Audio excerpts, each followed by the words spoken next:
Good morning po and good morning to all your listeners. Welcome back to the show po sa inyo, Dr. Antonio Danzano. Thank you for having us. Of course, it's a pleasure. Sir, ito nga po nagbigay po ulit ng pahayag itong Department of Health na sa ilalim nga po nitong 2026 national budget at ng anti-EPAL provision ng GAA po natin, ipagbabawal na daw po itong guarantee letters o GLs ng mga politiko, lalo na po sa government hospitals. Pero kayo po ba, bilang isa po kayo sa talagang mga tumututol dito po sa pondo for MAIFIP, tinatawag nyo nga po itong health pork barrel na para po sa inyo at sa ilan pa nating mga budget watchdogs, nagpapalakas po nitong tinatawag nating patronage politics dito po sa ating bansa. Kayo po ba, Dr. Antonio Danz, sang-ayon dito sa sinasabi ng DOH na once matapos nila itong bagong guidelines for MAIFIP, maipapatupad talaga on the ground yung pag-epal nitong mga politiko o ito'y sa papel na naman? Ano pong tugon nyo dito? Well, so sa tingin namin mahirap kasi by nature yung MyFit discretionary siya. Hindi siya based on rules like PhilHealth na may rules kung anong sakit, may rule kung magkano, may rule kung yung magkanong iaambag ng mga tao at magkanong tatanggapin nila. Yung MyFit is discretionary. So ano yan, decision ng ating mga hospital personnel or sometimes politicians. So mahirap yan. Yung law, I think na-point out nyo na maraming problem. Di ba yung words na hindi pwedeng involved ang politician, pero may except. Di ba? Yung except kung meron silang supervision over the hospital. Alam naman natin na many hospitals are under the supervision of our politicians. At saka yun lang direct distribution. Ano bang ibig sabihin nun, di ba? So, mahihirapan silang tanggalin ng political patronage dyan. Pero ang gusto sabihin ng alliance is fundamentally flawed ang MyFIP. So kahit anong gawin mong implementing rules and regulation dyan, it has so many failures in terms of yung pagbabayad sa mga pangangailangan ng tao. Talagang it's a flawed system. We don't think mai-rescue yan ang pangit na batas, hindi yan mare-rescue ng kahit anong implementing rules and regulations. The word you use ay flawed at kahit anong sabihin na natin pag-tweak, pagrebisa, pag-add ng provision dito para po sa inyo sa Healthcare Professional Alliance, hindi na po ito maisasaayos pa. Siguro para mas para mas maintindihan lang din ng mga nakikinig po sa atin ngayon, kasi meron din mga tao na talagang hindi naiintindihan na this is for political patronage. Yung iba na natutulungan po nitong GLs, disagree sila na aalisin po ito o may mga grupo na tumutuligsa dito sa MAIFIP. Bakit nga po ba mahihirapan ang DOH kahit palagyan po nila yan ng guidelines na bago sa implementation nitong anti-EPAL provision? What's happening on the ground, Doc? Well, so dalawang issue yon, no? Una, yung anti-EPAL provision, tanggalin yung politician. Pero isa lang kasi yon sa maraming problema with MyFIP. So kahit sabihin natin matanggal nila yan, hindi na kailangan ng guarantee letter. Halimbawa, ikukulong ang may penal provision. Sabihin na natin na mas maganda yung batas. Ikukulong ang mga gumawa ng guarantee letter o mga hospital na tumanggap nito. Kahit magawa nila yan, may problema ang MyFIP. Kasi alam nyo, ang MyFIP, tingnan nyo na lang yung pangalan, medical assistant siya. Hindi po siya insurance. Sa ating sa lahat ng mga countries na sumusubok na itupad itong universal healthcare, ang foundation insurance, hindi medical assistance. Kasi yung medical assistance, bibigay mo lang yan pag lumabas na yung pangangailangan, magmamakaawa yung mga pasyente, kailangan namin ng assistance, kulang ang pera namin, ang laki ng bill, no? Samantalang ang insurance, pinaplano mo yan even before, no? Meron ka ng mga patakaran kung sino ang tatanggap. So, ang ating universal healthcare law, ang foundation niyan, insurance, no? Kumbaga, paano bang explain sa mga tao? Fire insurance, no? Pag nagkasunog ka sa bahay, saka ka palang makaawa. Yan ang medical assistance. Pupunta kang mayor's office or some charity office. Nasunog yung bahay ko, pahingi kong tulong.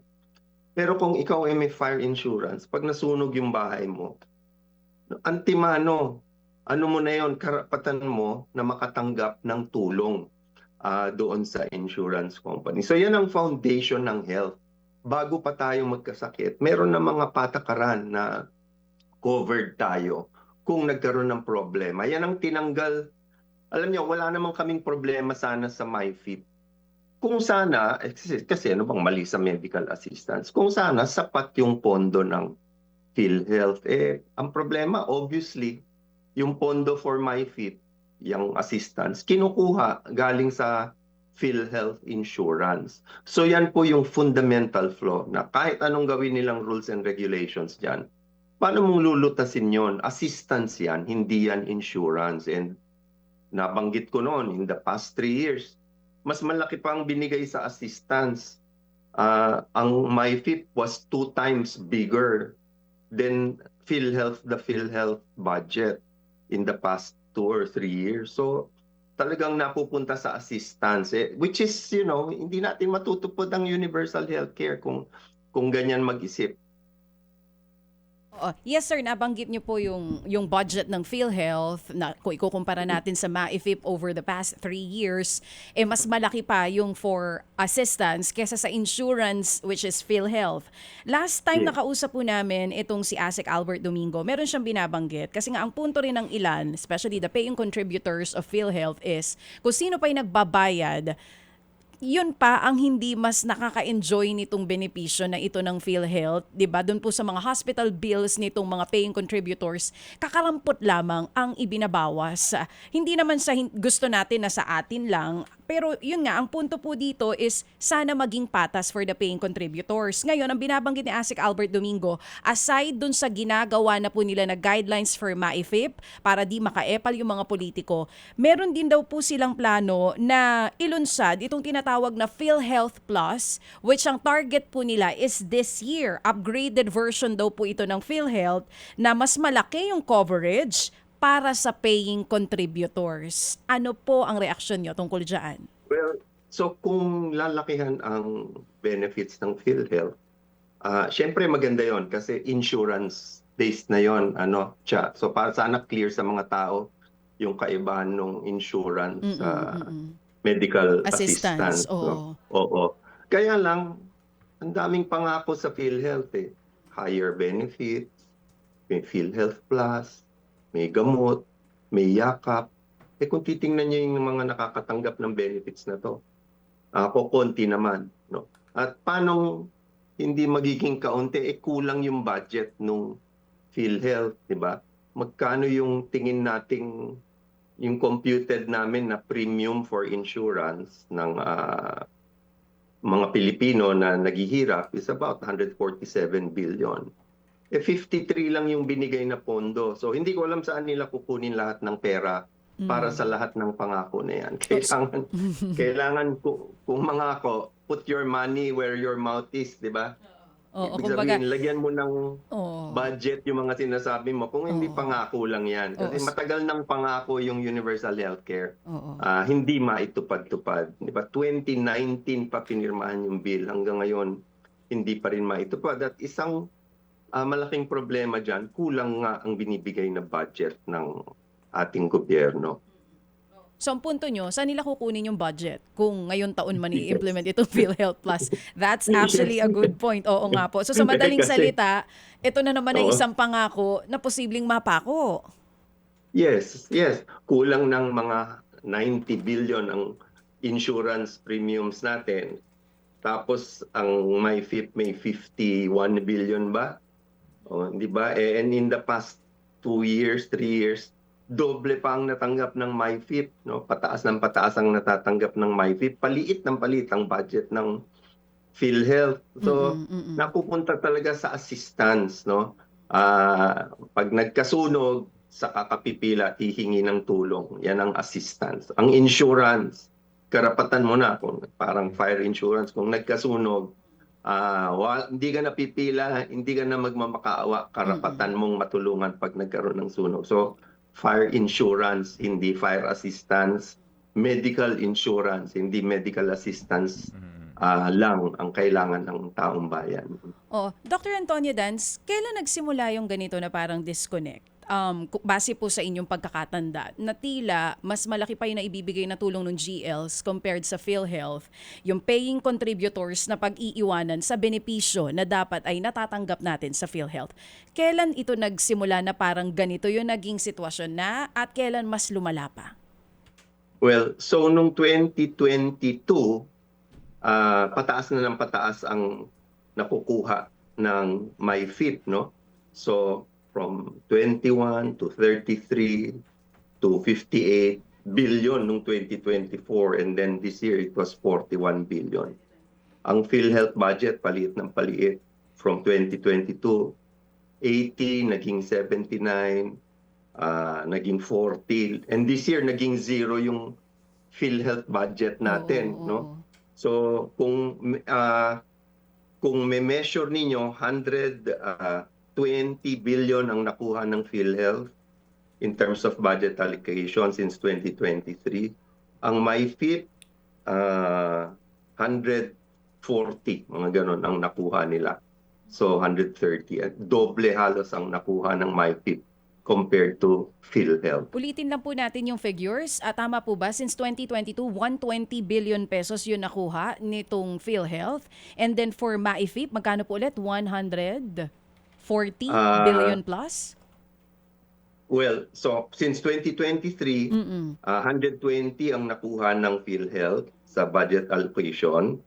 150 pala. So 150. So 120 versus 150. 120 sa PhilHealth, 150 sa ating MyFit. Mas malaking nakatanggap ng MyFit, pero alam mo, kasi yung 120 billion na yon na allocated to PhilHealth, kalahati lang yan talaga ang natanggap ng PhilHealth. 60 billion lang eh. 120 ang allocated ng Congress, ang nirelease ng DBM, 60 billion lang. So it's actually 60 versus ang natanggap ng PhilHealth versus 130 ang natanggap ng MyFit. So doble. Opo. Sir, Doc, well, ito kasi ngayon na ang sitwasyon, di po ba? Ito po'y ganap ng batas at will take effect ngayong pong taon na ito. Dito po sa pagbubuo ng guidelines ng DOH, tinanong po namin ang spokesperson nila kung kayo ho ba'y kukonsultahin. Ang sabi po niya ay kayo po ay bahagi ng general public. They will consult daw the general public sa pagbubuo po ng guidelines na ito. Kayo ho ba'y tinawagan, kinonsulta o lalahok ba kayo sa public hearing kung meron man? Hindi kami yung alliance itself, hindi naman tinawagan, and they don't have to. I think kailangan imbitahan diyan yung mga hospital associations which is part of the alliance. Yung patient organizations kailangan imbitahan para matanggal ang layunin nila is to remove the patronage, di ba? Tanggalin ang politician. But as I said, that doesn't solve the problem of MyFit kasi assistance yan, hindi yan insurance. No? Ang assistance, yan eh, napakaraming problema niyan, pwede nating isa-isahin kung gusto ninyo eh. It is a flawed principle for health financing. Hindi yan magandang, ilang dekada nating ginagawa yung medical assistance. Ang batas na Universal Healthcare Law ginawa noong 2019 para umalis na tayo sa medical assistance, gawin na nating medical insurance para lahat ng tao, ginagawang karapatan ng kalusugan imbis na utang loob sa mga iba-ibang tao. Opo. Doc, kaya po ako nagtanong noon kung kayo ba'y lalahok sa pagbubuo nito hong kanilang implementing rules nga Kasi maliban doon sa pagsiguro umano na hindi na pakikialaman ng mga politiko ay yung pamamaraan kung paano gagastahin itong 51 billion na maifi for this year. Kasi nga, nung tinanong natin si Dr. Domingo, kako, doon sa mga hawak namin na mga GL, yung politiko ang nagdedesisyon kung magkano ang ibibigay sa partikular na pasyente na lumapit sa kanila. 'Di ba? Ganun po ang kalakaran, 'di ba? Kung magkano ang ibibigay nila, yun ang yun ang sasagutin ng GL. Oo. Ang sabi niya, ngayon daw ho kasi talagang stricto na yung social worker sa ospital under DSWD ang siyang sasala sa bawat pasyente na magkukuha ng pera from MAIFIP hango doon sa mga isusumiting mga dokumento at case studies and yung halaga at kung magkano hangganan yung pong social worker na professional daw po ang siyang magdedesisyon. Ano ho ang masasabi niyo ron? Well, so ano pa rin siya? Yun na nga yung problema, Ted. Discretionary fund siya. Ibig sabihin discretion na ilalagay sa balikat ng isang tao yung desisyon kung sino ang makakatanggap, kung magkano ang matatanggap nila, no? Parang 'di ba binanggit nga nila first come first serve 'yan. So discretion siya. Yan ang problema. Alam mo kung discretion ang fund, walang patakaran 'yan. Nasa sa social worker ang desisyon, 'di ba? Kung kilala mo yun, kung malakas ka ron. At saka ano bang malay nung social worker? Kasi dapat ang view mo sa health funding, pangkalahatan, no? Paano magiging patas? Ibig sabihin, lahat ng mga nangangailangan mabibigyan. Ang nakikita lang ng social worker, yung isang taong yon. So ang discretionary, ang tinitingnan, isang taong magde-decide, isang taong nagmamakawa. Ang insurance, ang nagde-decide niyan, maraming tao na gumagawa ng patakaran tungkol sa sino ang makakatanggap at magkano. So yung pangkalahatang karapatan at sa kalusugan ang tinitingnan ng insurance. Opo. Hindi siya discretionary. So ang PhilHealth, may accountability yan. Magkanong ginastos, sino ang hindi nabigyan, makikita mo yan sa PhilHealth. Sa MyFit, walang patakaran kung sino ang bibigyan. Walang accountability, hindi natin nakikita sino ang hindi nabigyan. Patas ba ang naging distribution? Opo. No? Pinakita nga natin, di ba, nung huling interview, yung mas mayaman ka, mas malaking posibilidad na makakuha ka ng MyFit. Baliktad di ba? Opo. So, ano yun, dahil discretionary nga siya. Tsaka ang MyFIP dumadami pagka may kampanya kung election season. Pagka walang election, kukunti ang nabibigyan ng MyFIP. So, all of that point to a basic flaw sa MyFIP. Discretionary siya. Hindi lahat ng tao makikinabang dyan. Kukunti ang makikinabang sa MyFIP, no? Merong makikinabang, merong matutulungan. Pero sana gawing patas. Para gawing patas ang ating mga karapatan sa kalusugan, kailangan dun sa insurance ipasok. Okay, sige po. So, ano na lang po, short reaction please para lang humailatag natin ng husto ito. Doon sa sinasabi ng DOH spokesperson na huwag kayong mag-alala kapag po may abuse of discretion doon sa ating social worker, may karampatang anti-graft law governing that. Maaring kasuhan daw po yung social worker. Anong take niyo po doon? Well, that doesn't solve the problem. Discretion pa rin ng social worker yung pagbigay ng medical assistance. Hindi pa rin yan magandang paraan para mag-finance ng ating healthcare needs. Ted, isipin mo na lang, yung 50 billion na yan, ilan ang natutulungan? Marami yan natutulungan. Mahirap magalit yan. Let's say, mga 2 million Filipinos ang matutulungan yan.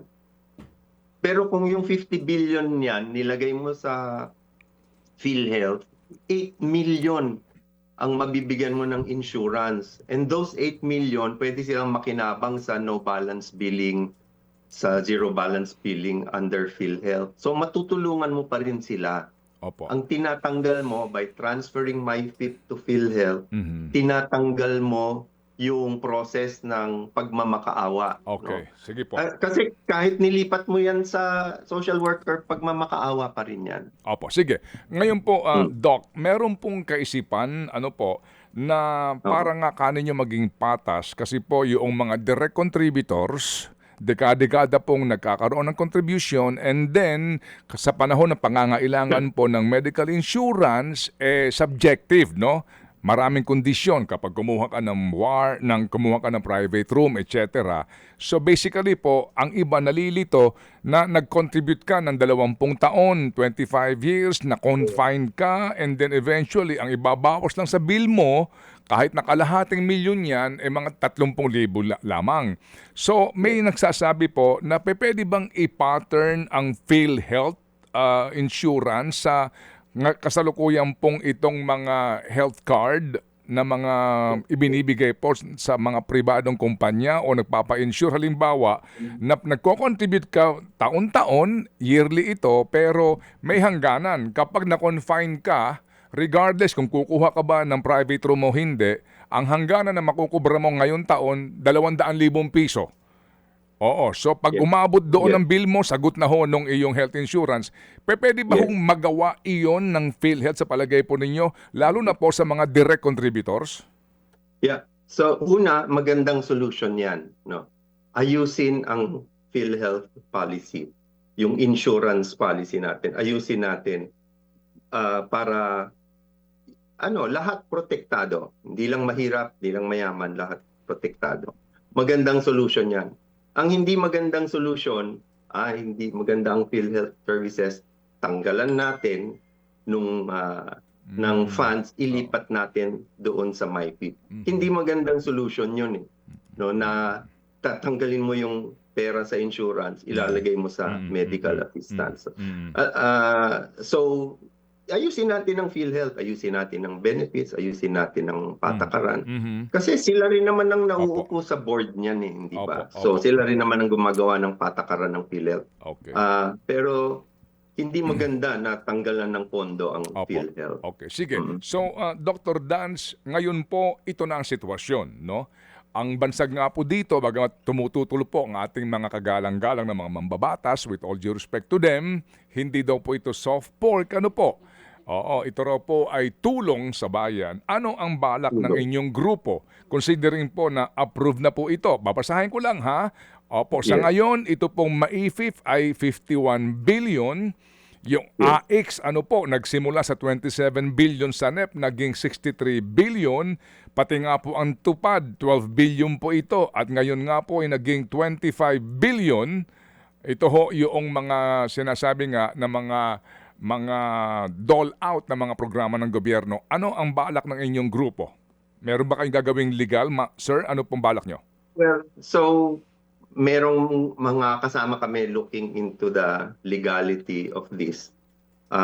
Meron ng mga for sure na tingin namin hindi legal and we may file a case sa Supreme Court against it.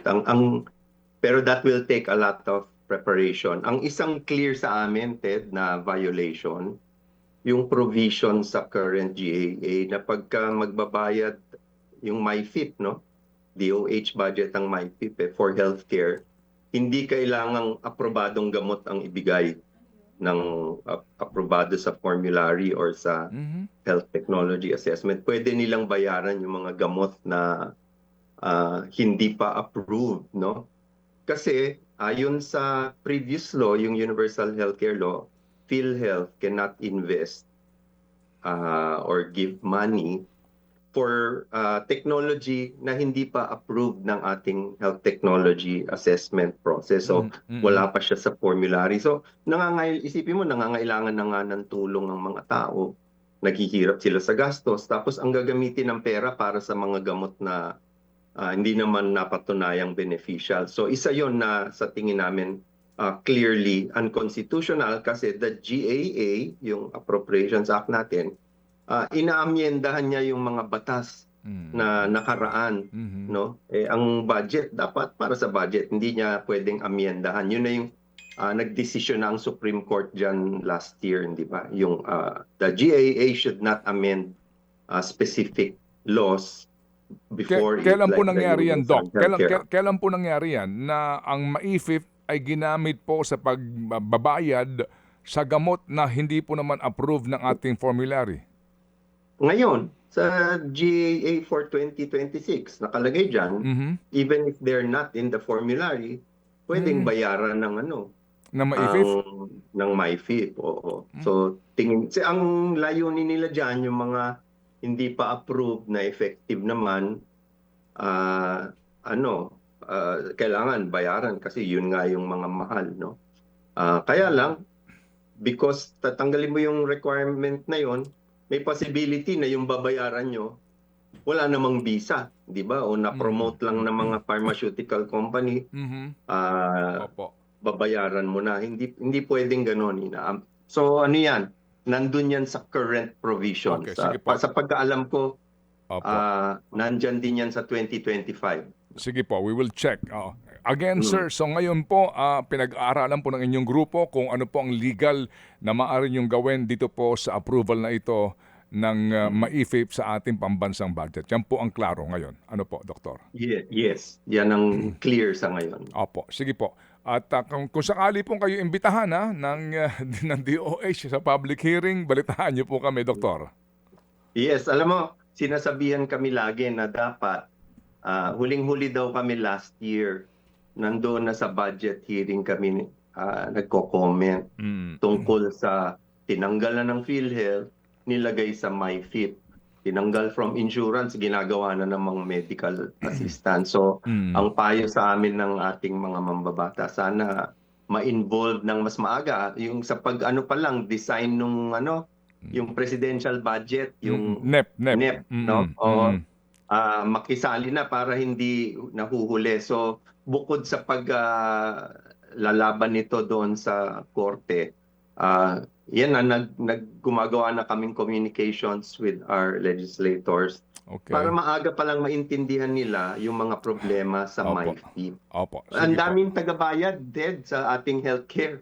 MyFIP nagbabayad sa ating healthcare, yung ZBB nagbabayad, yung IKES nagbabayad, yung PhilHealth nagbabayad, no? Ang daming nagbabayad for healthcare. Hindi yan magandang sistema. Pag ganyan ang sistema mo, iba-iba ang pila, iba-iba ang patakaran, iba-iba ang pupuntahan ng pasyente natin. Tapos tataas ang presyo ng gamot kasi sasabihin ng mga pharma company, hindi yan sakop ng PhilHealth, pero pwede sa na lang yan, sa MyFIP natin hihingin. So, it is inflationary. Tataas ang presyo ng mga gamot at mga services pag napakaraming payor. Kaya sa ating healthcare law, dapat isa lang ang payor, yung insurance, para hindi napakaraming proseso na napakahirap sa ating mga kababayan. Sige po. Muli po, Dr. Dan, salamat sa inyo pong panahon at kami po inyong katuwang dito po sa advokasiyang ito. Salamat, sir. Maraming salamat, Ted and Cha. Maraming salamat sa lahat ng nakikinig. Mga kapatid, oras ngayon 8:26. Salit sa atin yan ng Boss Mastery Coffee. Boss Mastery Coffee, amoy pa lang. Alam mo na kaagad, quality coffee beans at puno ng sangkap na galing sa mangosteen with santone na mainam po sa ating kalusugan, pangangatawan. Mga kapatid, brothers and sisters, saan ka pa? Dito na tayo sa totoo. Dito na tayo sa True FM. Mga kapatid, mag-subscribe and follow po kayo sa social media accounts ng True Network PH. Yan po kami. Hanapin nyo lang True Network PH, Facebook, Instagram, YouTube, TikTok, and podcast. Mapa Apple or Spotify man yan, mahahanap nyo kami. Lahat ng mga napapanood at napapakinggan nyo po sa programa, nasa social media accounts namin yan. So, paano mga kapatid? See you sa social media! Dito tayo sa totoo, tunay at tapat.